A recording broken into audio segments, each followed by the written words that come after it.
would have thunk it? Who would have guessed today would be the day that all this mumbo jumbo hair is getting chopped off my head? Well, what was the reason? It was getting kind of old. I kept, I don't know if you've really noticed, you'd have to be really watching all these, but for the last like 10 lifts or so, anytime I'd bend over, I'd always get a hair in my mouth. Ugh, super annoying.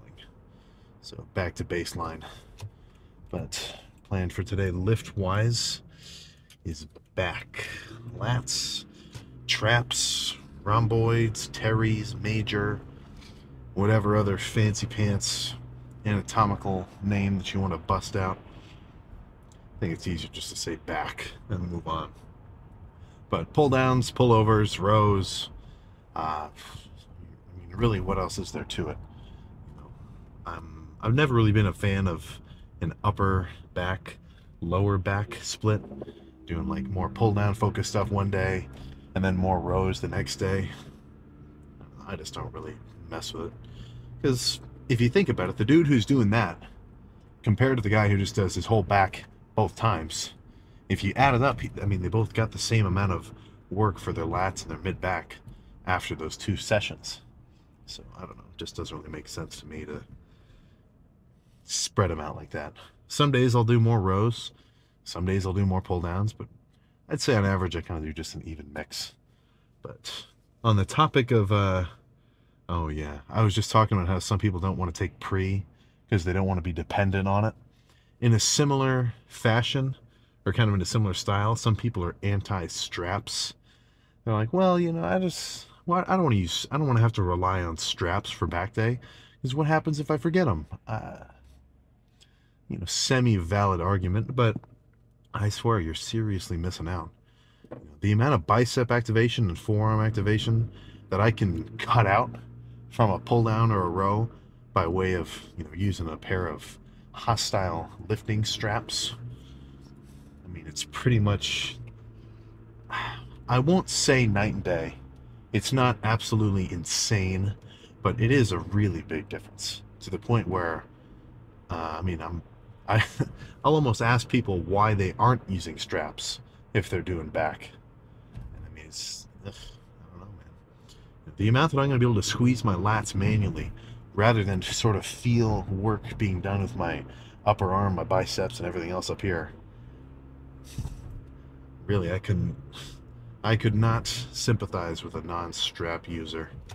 But I haven't been doing bent over barbell rows for a while. I don't know if I'm missing out too bad, honestly. I kind of feel like they're a very taxing movement, to the point where, you know, just the amount of energy it takes to execute them, like a really good set. I'm not even talking about just like the fact that I'm going to be activating my glutes and my hamstrings and my lower back. You know, there's also bracing and, you know, breathing involved. I think the amount of energy that I'm going to spend doing that compared to like a seated cable row or a seated machine row, it's just going to be more efficient to do it that way. So that's kind of some of the stuff that floats around in my mind when I'm thinking about my back training. But,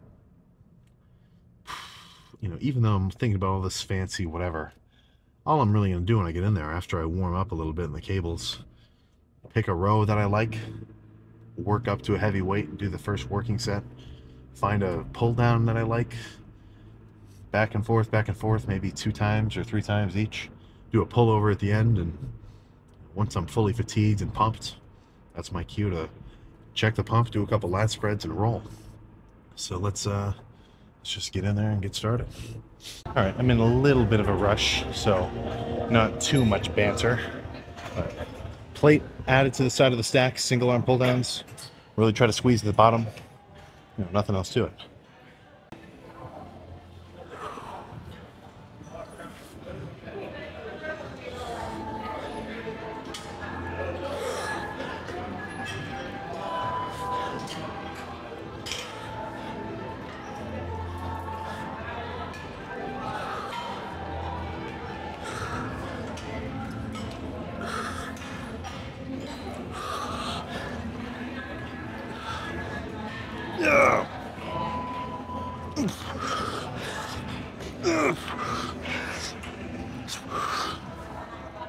Okay.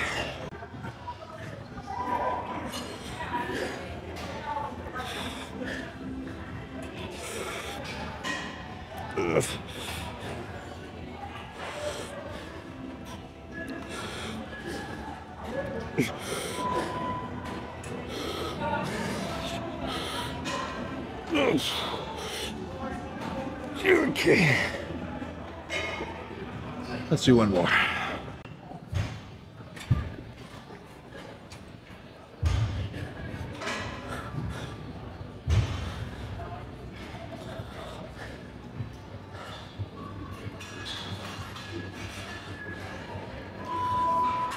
Ugh.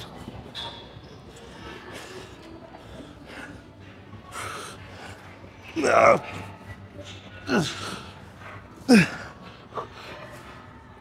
Okay.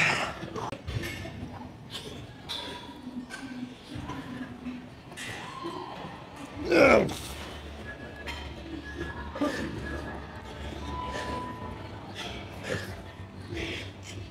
No. Okay.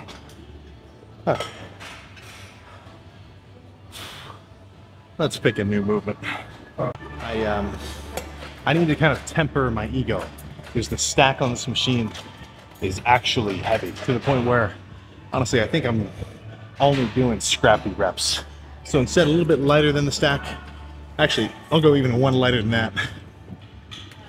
I'll try to make these reps real methodical rather than just, you know, fast and brutish.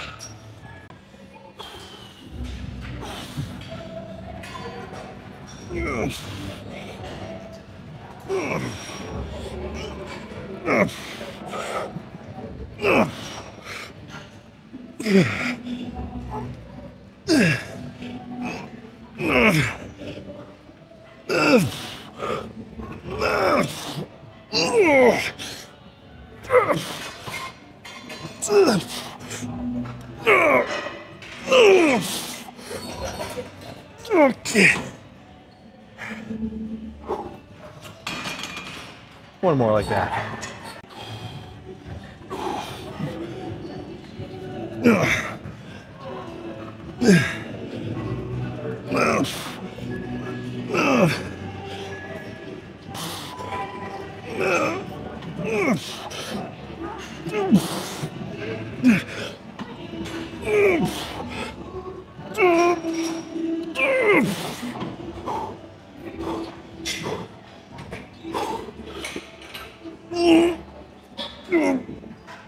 Okay. Okay. Let's do something lat focused next. I wish there was a way to add like a 45-pound plate to this stack. Unfortunately, that's proven impossible. But this will just end up being a lighter squeezing set. So I'm gonna try my damnedest, hold it at chin height for a second on the first few reps when I'm strong. And once I feel pretty fatigued where I can't get this low anymore, I'll start to let the form, I don't want to say break down, but let's just say loosen and, you know, kind of force out some partials.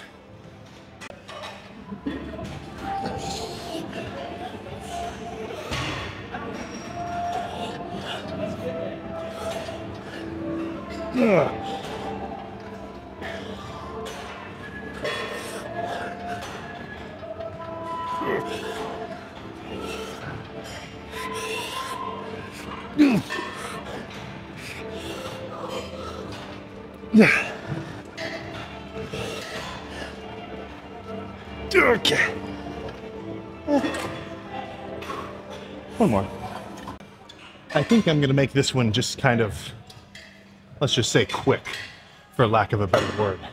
You know, like if the last set was the equivalent, and honestly in the last one, I didn't even really hold it that long, but the basic idea of it, like imagine doing a set of leg extensions where you hold it at the top for a second and then go down slow. Hold it, down slow.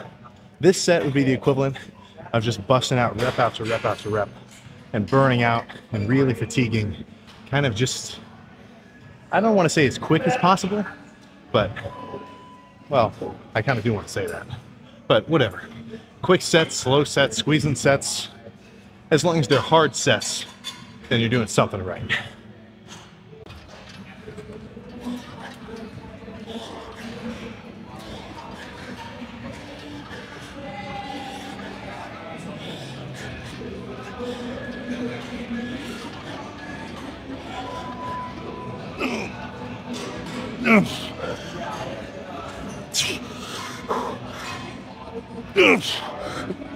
Okay. All right, let's I don't know what I want to do next. Let's think about it for a few seconds. This might be the finisher. Maybe not though, we'll have to see. But I like bent over rows, but I don't really love bent over dumbbell rows. I kind of feel like I always have a ton of like ab and side adductor, no, oblique work to like balance myself out since I'm kind of crooked. So something about doing it with a cable. For one thing, I just like the strength curve more. You can't build up so much momentum, so it's kind of more constant tension, but it just feels better. And in its basic premise, it's the same thing. So I think one, maybe two here, and that's probably it.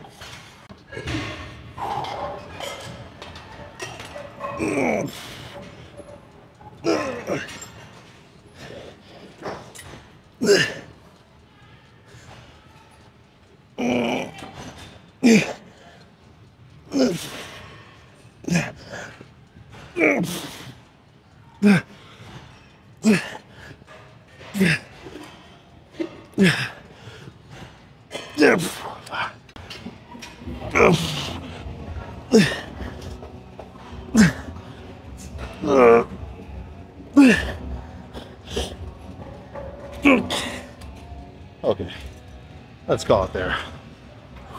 Back complete. There we go. All right, so let's see what, how many sets was that? 2 sets of single arm pull downs, 2 sets of machine rows, 2 sets of machine pull downs, 7 sets. That's about right. Just by kind of gauging off of what I end up doing, I usually float around probably 6 to 9. Just kind of depending on the feeling, because like if I think that I do 6 really good sets and I feel like my whole back is already fatigued, why would I sit here and just pump out more for no reason, you know?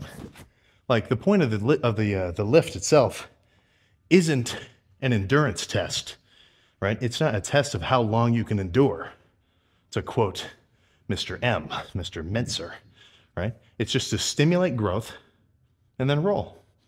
So if I feel like I did that in, what was that, 7 sets, then that's when I want to be done, you know? That's sort of an approach that makes a pretty solid amount of logical sense to me. Oh.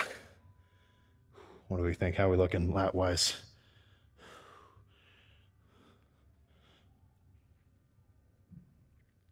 Oh my goodness. Not bad.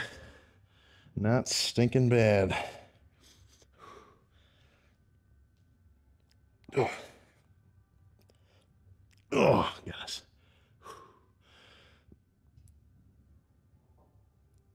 Oh. Oh. It's fucking hard to hold a back pose, at least those double bi shots, because I feel like my back is so pumped already. To flex it by holding my arms up and spreading them just fucking burns. But the goal was to come in, thrash back, and that goal has been accomplished. So now I get to just go home and make a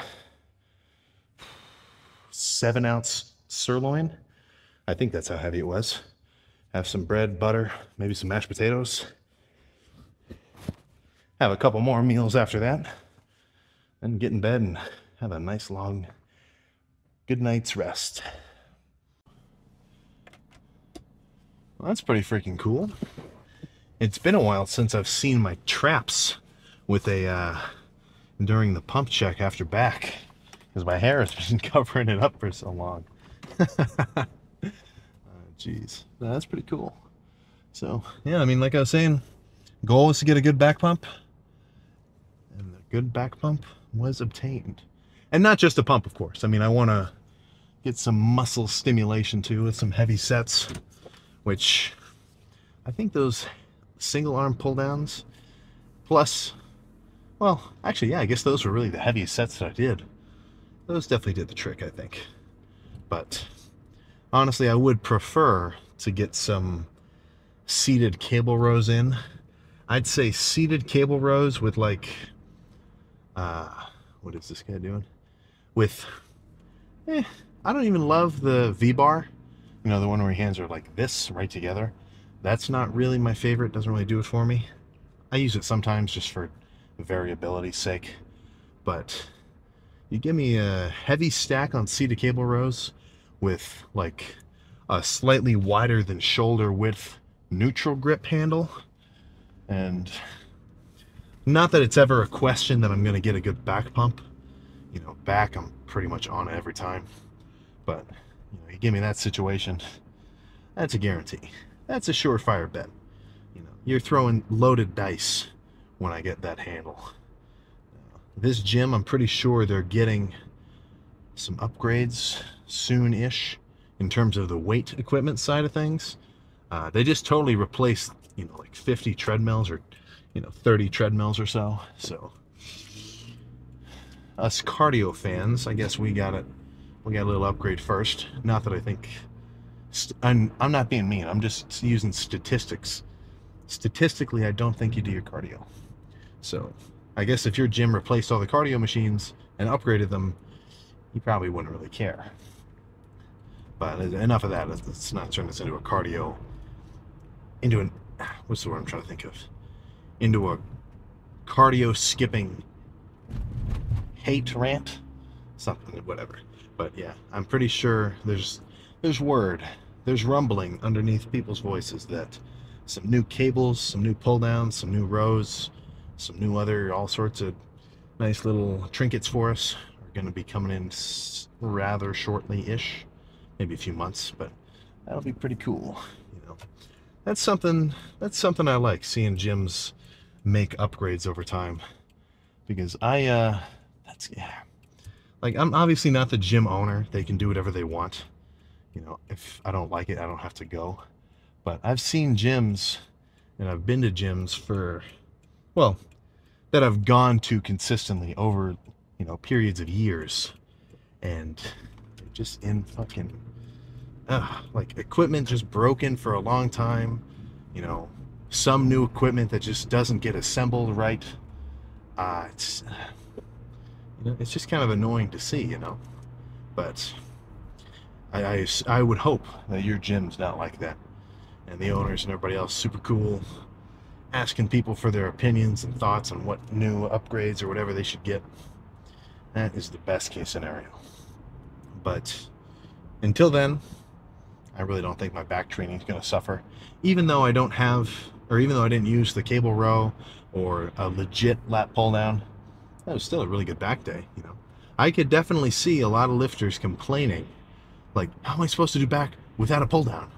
How am I supposed to get a good back workout without a seated, or, you know, whatever else? Insert any workout with, how am I supposed to get a good workout in if I don't have blank machine?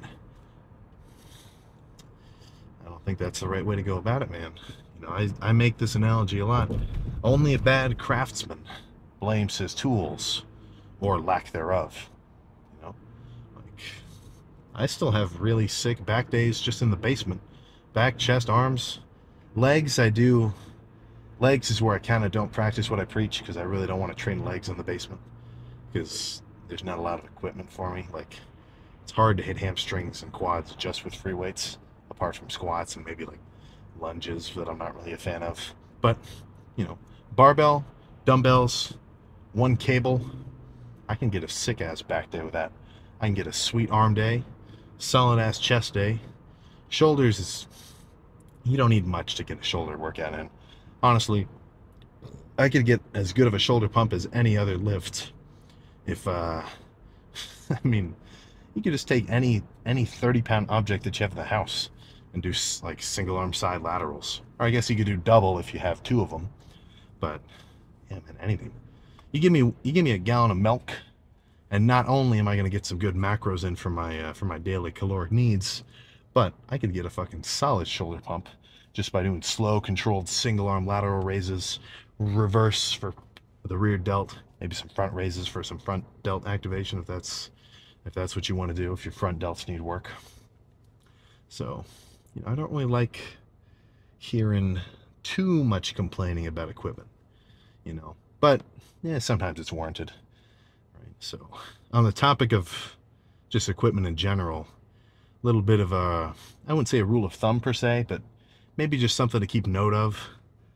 You got to make sure that the equipment that you're using is set up right. Like don't I see this all the time at I'm not going to out them, but there's this one gym I go to which has a lot of carabiners where the carabiner itself doesn't clip. Like a carabiner is supposed to be a complete loop. Like this thing opens and then it locks into itself and like holds on. And there's a lot of cables, and I'm not talking about just like the light cable stacks where you can do push downs and stuff like that. I'm talking about like the heavy seated cable row, and the carabiner is just open, right? Just waiting for somebody strong to come up to it, do a really good set, and just fucking break it and then do a backflip. Or I've gone to one machine where it was like it was a laying hack squat basically. It had a weight stack, so there was a cable, and I could see on part of the cable it was kind of hidden. You'd really have to look for it. Part of the cable was like completely frayed. It looks like only half of the, whatever kind of metal wire was actually holding on throughout that little portion, and the rest just looked like this, just hanging off. I mean, just make sure you set your shit up right. I'm sure we've all seen the clips of dudes going up to, do an inclined bench or something, and then as soon as they sit down on it, the bench like jumps down to flat because they didn't have the pin in all the way. That's the sort of thing where just a little bit of carelessness could seriously mess you up. So, just something to keep an eye on. And obviously, I mean, that's common sense, but don't get too complacent. You never know if the dude next to you left the pin just barely hanging on something, and like you go to sit down and you get a big jolt. The last thing that I would ever want to happen if I've got, we're getting up into a couple hundreds of pounds worth of load in whatever kind of orientation.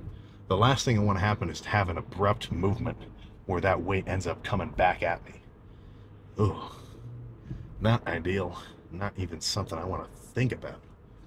But tomorrow's going to be arms, triceps, biceps. I think I want to throw shoulders in too. I want to do some shoulders. My delts, they're pretty strong. They're not what I would consider a weak body part. Honestly, I'd say in relation to everything else, my shoulders are definitely up there in the lead. They're Ivy League in terms of size relative to everything else. Like I want my arms to catch up to my shoulders. I want my chest to catch up to my shoulders. And then, everybody wants bigger legs, so you get the idea there. But that's kind of why I don't hit them on a, bi-weekly basis like I hit everything else. I basically hit, I go through my whole body in about 4 days. Well, exactly 4 days. So really I hit everything twice every 8 days. But that's pretty much just about there with twice a week. But I'm not going to do shoulders every 4 days just because they're already ahead of the game. If I were to keep hitting them, they're just going to keep growing and growing and growing to the point where, it's going to make my arms look smaller by comparison. But I still want to hit them every so often. If not purely for the sake of just getting a shoulder pump because I like it, but I still want to get a little bit of activation going. I don't know. Actually, now that I think about it, I think I really just miss having a shoulder pump. That might be the full extent of it. But, shoulders every maybe 2 weeks-ish. Just to make sure they keep moving. I like it. Something like that. Maybe even every week. Because part of me is thinking, okay, I don't want them to get too big just because everything should be in proportion. But then another part of me is like, I want everything to get big. let's fucking throw some lateral raises around. Let's get a crazy shoulder pump. So it's conflict of interests between proportion and what's a cool word I'm trying to think of? I was about to say distortion. Proportion and just size, you know. So I think that's pretty much all I got. Cardio in the morning, of course, with calves. I've been doing instead of doing calves at the end of my lifts, I've just been kind of adding them at the end of the cardio. Just because sometimes, I mean, really all that is making me do that is usually I end up skipping calves if it's at the end of the lift. Because after a lift like that, you know, today's back day, I just want to get in the car, go home and eat. You know, I don't want to sit there and deal with anything else. So, yeah. That's all from me, man. That is all from me. So, I will catch you tomorrow.